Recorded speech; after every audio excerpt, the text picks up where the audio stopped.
시청자 여러분 안녕하십니까. 이제 11월 17일 오후 시간인데요. 지금부터 전옥현의 안보정론을 시작하겠습니다. 오늘 윤석열 후보 중요한 안보 행보를 가졌어요. 천안함 생존 장병과 유가족들을 만나가지고요. 최원일 전 천안함 함장을 만났고요. 유가족 대표 한 분을 또 만났습니다. 그래서 이분들과 관련해서 나는 천안함 북한의 소행 확실하게 맞다, 북한 폭침이 맞다라고 분명하게 밝혔어요. 그래서 그 한 분은요, 이 전사자 가족을 대표한 한 분은 고 이상희 하사의 아버지 이성수 유족 회장입니다. 그래서 한 40분 정도 면담을 했어요. 이 면담 핵심은 바로 뭐냐? 북침이 맞다 이거죠. 천안함 폭침은 북한의 소행이 맞다. 그러면서 이 국격이라고 하는 것은 국가가 어떤 역사와 사람을 기억하느냐에 달려 있는데 문재인 정부 태도는 도저히 이해할 수 없다. 그리고 과학적으로도 이미 검증이 된 것이 아니냐. 그래서 천안함 장병과 유가족들의 마음을 아프게 한 거 큰 잘못이다. 이러한 모든 김정은에 대한 문재인 정권의 이러한 태도는 북한에 대한 이 굴종적 자세 때문에 나오는 것이고, 이 천안함 폭침 사건은 우리 장병들이 국가를 지키기 위해서 희생한 것이기 때문에 정치 영역으로 들어올 일이 절대 아니었다라고 얘기를 하고 있어요. 자, 그래서 또 이 기자들한테도요, 이분들과의 면담이 마친 후에 천안함 사건을 여야 정치 영역으로 끌고 올 생각 추호도 앞으로도 없다. 북한의 소행이 분명하다라는 점을 다시 한번 거듭 밝혔습니다. 그리고 이성우 유족 회장은요, 이 공식 석상에서 문재인 대통령이 북한 소행이라고 한마디만 했으면은 천안함 명예를 훼손하는 일은 없었을 것이다. 그렇게 밝혔고, 또 이 최원일 함장도요, 윤 후보를 지지한다는 입장에서 찾은 것은 아니지만은 천안함을 믿으면 보수고 믿지 않으면 진보라는 말도, 이건 진보라는 말도 안 되는 쪽으로 국민이 분열됐고, 집권하면 이러한 상황이 더 이상은 없도록 해 주셔야만이 지금 살아남은 전우와 그리고 장병들, 유가족들이 떳떳하게 살 수 있다라는 입장을 밝혔어요. 그리고 여러분들 잘 아시다시피 천안함 전회 측에서는요, 지난 12일 날 입장문을 내놨어요. 왜냐하면 이재명하고 윤석열한테 공개 질의를 해서 천안함 폭침 사건에 대한 입장을 밝혀달라라고 주문을 했고, 거기에 대해서 안철수 후보가 지난 14일 날 북한에 의한 폭침이 분명하다라는 입장을 맨 먼저 밝혔습니다. 그래서 이제 분명하게 천안함 사건에 관한 이 후보들의 인식이 굉장히 중요하잖아요. 이제는 밝히지 않은 사람이 이재명이에요. 그런데 이재명이 안 밝힐 것 같아. 그리고 설령 밝힌다 하더라도요, 지금 문재인 대통령도 여기에 대해서 어물쩡하게 넘어가고 있는데 북한에 대한 폭침이라고 얘기하겠어요? 그래서 입장을 안 밝히고서 욕을 먹는 게 낫다라는 판단을 할 겁니다. 이런 후보가 대한민국 국군 최고 통수권자가 되셔야 되겠습니까? 따라서 이재명에는 이 부분에서도 아웃이다 라고 저는 말씀을 드립니다. 이제 여러 언론에서 말이죠, 윤석열 선대위가 윤곽에 잡혔다라고 지금 보도가 나오고 있어요. 그래서 지금 보도가 나오는 걸 보면 제가 이미 여러분께 말씀을 드렸듯이 윤석열을 그야말로 이제 후보니까 후보 중심의 선대위잖아요. 그래서 이 윤석열 후보는 후보 중심의 당연히 선대인데 이것은 당 중심으로 운영해 나가겠다. 그리고 지금 외연을 넓혀야 되기 때문에 지금 가지고 있는 캠프보다도 더 큰 대규모 이 메머드 선대위를 만들겠다라는 입장으로 돼 있고, 지금 그 방향으로 가고 있어요. 그래서 윤석열 후보를 최정점으로 해서요, 직속특별위원회 3개 정도를 두는 것으로, 그래서 국민통합위원회를 두어서 여기는 전민주당 대표에는 김한길, 그리고 미래위원회 또는 미래청년위원회를 두고요. 그 다음에 약자와의 동행, 이 약자와의 동행은 이 김종인 비대위원장의 그런 뭐라고 그럴까요, 이 정책관, 전략관 이런 거를 반영한 약자와의 동행을 두는 걸로 되어 있습니다. 그리고 이 후보 밑에 당내 사무총장을 사선의 강릉시 의원으로 되어 있는 권성동 비서실장을 사무총장으로 임명하고, 이 공무단에는 이양수 수석 대변인, 그리고 김병민 대변인이 현재 임명되어 있는 상황입니다. 그리고 이제 선대위에요, 탑 3개 그룹이 있어요. 3개 계층이 있어. 맨 센 계층, 그야말로 실질적으로 선거 지휘하는 사령탑에는 김종인 전 비대위원장, 총괄 선대위원장입니다. 총괄. 두 번째 높은 사람은요, 상임선대위원장인데 거기에는 김병준 교수가 거론되고 있어요. 근데 김병준 교수는 미래비전위원회를 별도로 직속 윤석열 후보 바로 밑에다 둬가지고 그 미래비전위원회 위원장을 맡는다라는 안도 거론되고 있어요. 그 다음에 상임선대위원장은 바로 이준석입니다. 이거는 당연직으로 돼 있고 그 밑에가 총괄, 그 다음에 상임, 그 밑에가 이제 공동선대위원장이에요. 여기에는 김기현 원내대표와 원희룡 지사, 나경원 의원 이런 분들이 지금 포진할 것으로 지금 알려지고 있습니다. 그 다음에 4 또는 5인데요. 현재로서는 4개 본부장 자리가 유력합니다. 정책총괄본부장, 조직총괄본부장, 직능 홍보. 그래서 여기에는 윤상현, 김도읍, 권영세, 주호영, 추경호, 임태희 이런 분들이 거론되고 있어요. 자, 이런 분들이 거론되고 있다. 여기까지는 이제 거의 확정적이고 국민통합위원회 이제 김한길 전 새정치민주연합 대표가 거론되고 있는데요. 이 김한길 전 대표는 윤 후보 쪽에서 제안이 온 것은 사실이지만은 아직 확답은 주지 않았다라고 언론에 밝히고 있습니다. 그리고 이 미래비전위원회 아까 말씀드린 대로 김병준 비대위원장도 거론되고 있고 약자와의 동행 특위에는요 아무래도 중도 확장에 도움이 될 만한 인사가 중용될 것이다. 그래서요 그래서 금태섭 전 의원도 특위위원장 물망으로 올라와 있다.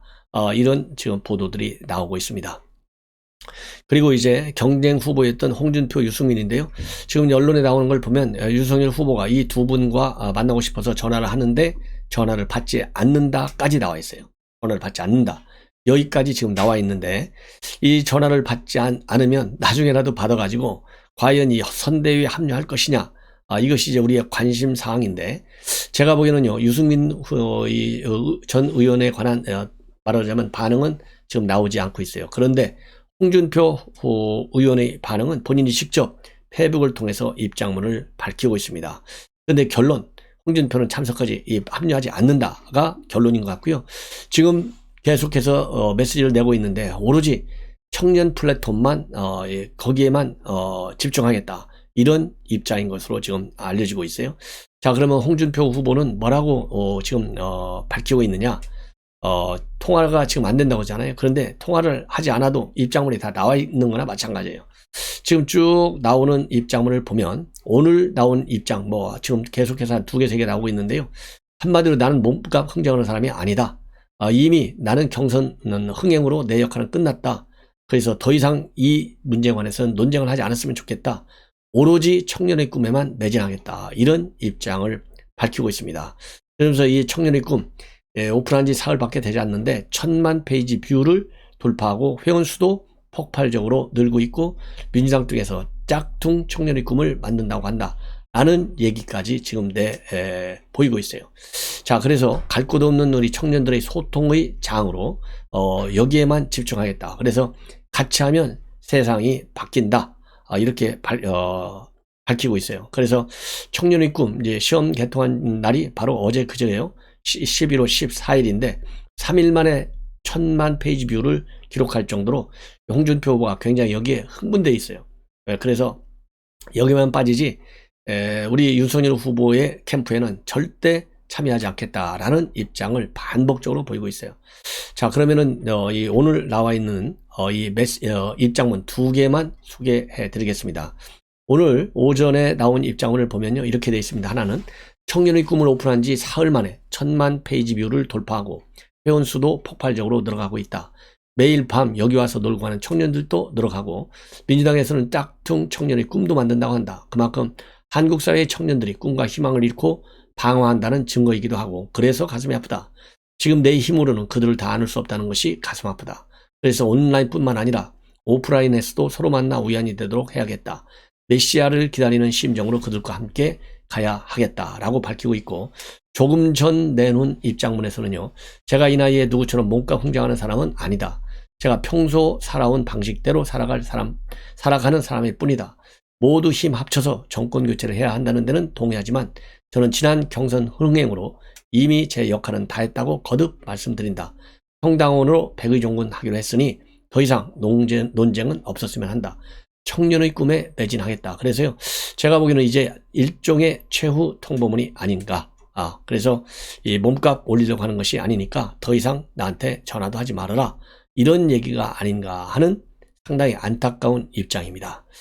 자, 그리고요, 그래서 지금 현재 이 홍준표 후보가 오로지 이 청년의 꿈에만 매달리겠다라고 입장을 밝혔고, 막장 드라마 대선이 온다는 입장도 밝히고 있어요. 그래서 정치 26년 동안 6번 겪는 이번 이제 대선인데, 한마디로 얘기해서 이번 대선인데, 뭐라 그럴까요? 지금 말씀드린 대로 이미 이번 대선을 굉장히 폄하하고 있잖아요. 그래서 구체적으로 조금 그냥 소개를 하겠습니다. 뭐라고 되어 있냐면, 정치 26년 동안 6번째 겪는 대선이지만 이번처럼 막장 드라마 같은 대선은 처음 겪는다. 여야 주요 후보와 가족들이 모두 범죄 혐의로 수사를 받거나 재판이 진행되고 있고, 국민 모두가 후보 선택에 선뜻 마음이 내키지 않는 마치 막장 드라마를 보는 듯한 대선이 진행되고 있다. 서로 정치 보복이라고 주장만 난무하고 대한민국의 미래는 관심도 없는 이런 대선을 치러야 하나 하는 각 정당이나 구성원들도 답답하기는 마찬가지지만, 국민들의 가슴은 더 타들어가고 있다. 눈치만 살피는 검사들이 비겁함에서 절망을 보고 상실감에 방황하는 청년들의 혼란에서 피해를 본다. 그래도요, 하여튼 이런 홍준표 후보의 뭐라 그럴까요, 인식이 조금 동의하지 않는 측면도 있다 하더라도, 그야말로 정권 교체만큼 중요한 거가 어디가 있겠습니까? 그런 측면에서 지금 홍준표 후보 100의 종군 플러스 알파 역할을 꼭 하게 되기를 저는 비럼하지 않습니다. 자, 이번에는요, 제가 종종 여러분들께 소개해드리는 노종태 철학 에세이스트의 칼럼인데, 이게 지난 2일 전 11월 15일 날 나온 칼럼입니다. 윤석열 대통령 되면 검찰공화국 된다라고 하는 비판이 있는데, 이건 말이 안 된다는 거죠. 그런 논리로 돼 있어요. 그래서 검찰총장 출신이 대통령 되면 검찰을 수족처럼 부릴 거라, 그래서 안 된다는 건데, 윤석열 모델의 성공을 보고 후배 검찰 권력에 맞설 것이다. 그리고 이재명 모델이 만약에 성공한다면 이거는 제2의 이재명을 또 출연시킬 것이다. 그렇기 때문에 어떻게 된다? 윤석열 후보가 이해된다. 이런 논리로 되어 있어요. 이 칼럼이 상당히 좋아요. 그래서 이번 시간에 여러분들께 소개해 드리도록 하겠습니다. 그래서 한 4, 5분 정도 여러분들께서 쭉 들어주시면 굉장히 좋을 것 같습니다. 자, 왜냐하면 이런 얘기를 많이 할 거 아니에요. 지금 이 검찰총장 출신이 대통령 되면 되겠어? 그러면 검찰공화국 되는데 검찰 권력도 얼마나 서슬이 시퍼렇게 휘둘리겠어? 이건 안 돼. 이런 비판하는 사람들이 있어요. 그래서 거기에 맞선 이론 무장이 꼭 필요한 것 같습니다. 예. 자, 한 4, 5분 정도 제가 천천히 읽어드리겠습니다. 윤석열 총장이 국민의힘 대선 후보로 선출되면서 우리 헌정사에는 새로운 기록이 남게 되었다. 87년 민주화 이래 가장 유력한 두 대선 후보가 모두 국회의원 경력이 없는 첫 번째 대선이다. 그 중에서도 윤석열 경우는 더욱 이채롭다. 그는 공식적으로 정치에 입문한 지 4개월밖에 되지 않은 그야말로 정치인 신인이기 때문이다. 이러한 경력을 두고 우려하는 것은 당연하다. 그가 당선된다면 정치적인 경험이 전무한 이가 대한민국에서 가장 큰 권력을 손에 쥐게 되니 말이다. 윤석열을 지지하지 않는 사람들, 특히 조국 사태 당시 윤석열을 가열차게 비판했던 이들도 있다. 그들은 검찰총장이 곧장 대선에 나와 대통령이 되는 일은 절대 용납할 수 없다고 주장한다. 그랬다가는 이 나라가 검찰공화국이 될 수도 있다는 것이다. 과연 그럴까? 나는 오히려 반대 의견가 참일 것이라고 생각한다. 검찰총장 윤석열이 곧장 정치에 뛰어들어 대통령이 된다면 청와대와 검찰의 관계는 이전과 전혀 다른 방향으로 전개될 수밖에 없으리라고 본다. 섣부른 우려만큼이나 성급한 낙관도 피해야 할 일이다. 하지만 검찰총장 출신 대통령이 검찰 조직을 완전히 장악하여 수석처럼 부리는 신공안 통치는 현실화되기 어려울 것이다. 이유는 간단하다. 윤석열이 만든 역할 모델 때문이다. 그는 검찰총장이 되기 전부터 문재인 정권에서 가장 총망받는 검사였다. 지난 박근혜 정권을 상대로 한 수사를 총괄하고 지휘하며 문재인 대통령의 총애를 받았다. 그가 검찰총장이 된 후 청와대와 추미애 전 장관의 직간접적 압박을 무릅쓰고 조국 전 법무장관을 기소했다. 그 후의 이야기는 오늘까지 우리가 목격하는 바와 같다. 현재의 지지율대로 대선 결과가 나온다고 가정해보자. 윤석열이 뽑은 검찰총장은 어떤 생각을 할까? 고개를 들어 청와대를 보면 윤석열 대통령이 앉아있다. 검찰총장이 원칙을 지키고 권력에 굴하지 않으면 국민의 선택을 받아 대통령이 될 수도 있다는 롤 모델이다. 그런 상황에서 새로운 검찰총장이 과연 윤석열 이전의 검찰총장들처럼 국민적 비난과 모욕을 감수하면서 권력의 칼노릇을 하는데 만족할 수 있을까? 그보다는 살아있는 권력과 맞서 싸우며 제2의 윤석열이 되려고 하지 않을까? 전자의 가능성도 없지 않을 것이다. 그러나 후자의 가능성을 간과해서는 안 된다고 생각한다. 한국의 다른 분야와 마찬가지로 정치는 유행이 빨리 돈다. 노무현 전 대통령이 팬클럽 노사모의 지지를 통해 당선되자 그 후로 모든 정치인들은 팬클럽을 끌렸다. 이명박 전 대통령이 서울시에 청계천 공사를 하고 대통령이 되자 지자체 장들은 눈에 보이는 치적 만들기에 열을 올렸다. 검찰총장 윤석열의 대선 직행은 후배 검사들, 더 나아가 모든 공직자에게 어떤 식으로건 역할 모델이 될 수밖에 없다. 검찰총장이 곧장 대통령으로 출마해 당선되는 사례가 생기면 권력이 검찰을 통제하는 것은 오히려 더욱 힘들어진다. 역사는 이렇게 역설적이다. 반대의 경우는 어떨까? 이재명 후보가 당선된다는 것은 그 후 정치계의 이재명 모델이 대사가 된다는 말과 같다.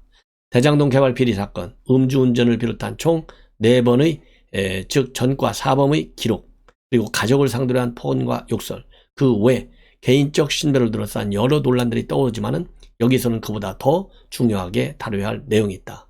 그건 경기도지사 당선 후 자신에게 껄끄러운 질문을 하는 언론사의 생방송 인터뷰를 단칼에 중단한 바 있다. 더 큰 권력을 손에 쥐면 언론을 어떻게 다룰까?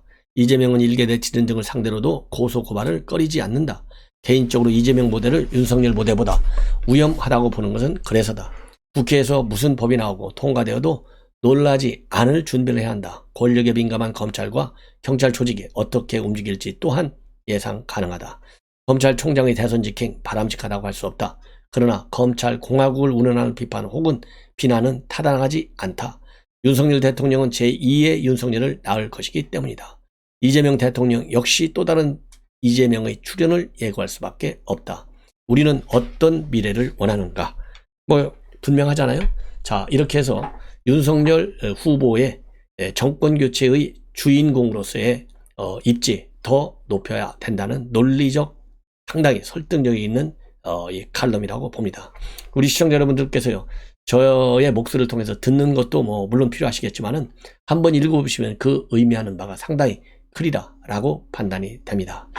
자, 이렇게 해서요, 이번 시간에 여러 가지 중요한 뉴스들을 많이 말씀드렸는데, 마지막으로 이제 결국 이러한 윤석열 후보를 통한 말하자면 정권 교체를 위해서 이제 선대위 체제가 제대로 가동돼야 되지 않겠습니까? 그래서 지금 보도에 따르면, 강차로 논설위원 보도에 따르면은, 제가 어제 심야에도 그랬잖아요. 오늘 빨리 진행이 되면 이준석 대표와 만나서 이 최종적인 선대위원 안을 확정하고 바로 이어서 김종인 대표 비대위원장까지도 만날 수 있다. 이렇게 해서 급속도로 진행될 수도 있다. 이렇게 제가 말씀을 드렸는데요. 지금 중앙일보의 강찬호 기자가 방금 보도한 내용을 보면 윤석열 후보가 오늘 김종인 비대위원장을 만나서 선대위 담판을 한다. 그래서 만약에 오늘 선대위 담판에서 지금 만들어 놓고 있는 안이 최종적으로 큰 이견 없이 김종인 비대위원장이 받아들일 경우는 급물살을 탈 것이고, 그렇지 않을 경우에는 김종인 비대위원장의 의견을 반영한 수정 보완판이 나올 수도 있다. 예. 그리고 제가 이미 말씀을 드린 대로 총괄, 그 다음에 상임, 그 다음에는 공동, 이 선대위 탑 지휘부를 구성하고요. 그 밑에 4개 본부장을 둔다. 이렇게 되어 있고, 지금 그리고요, 사무총장이 이제 결정이 됐고요. 그 다음에 그럴 경우에는 비서실장의 이양수, 그 다음에 수석대변인에는 김은혜, 왜냐하면 수석대변인을 지금 이양수가 맡고 있거든요. 김은혜 의원이 거론이 된다. 이렇게까지 지금 나와 있고, 오늘 이 강찬호 논설위원의 글을 보면 이 특이한 것 중에 하나가 임태희 전 장관을 총괄 선대본부장의 임명을 상당히 희망하고 있다. 김종인 비대위원장이. 이것이 이제 강조되어 있고, 그리고 이 김병준의 선대위 합류에 대해서는 부정적 입장을 김종인 비대위원장이 가지고 있다.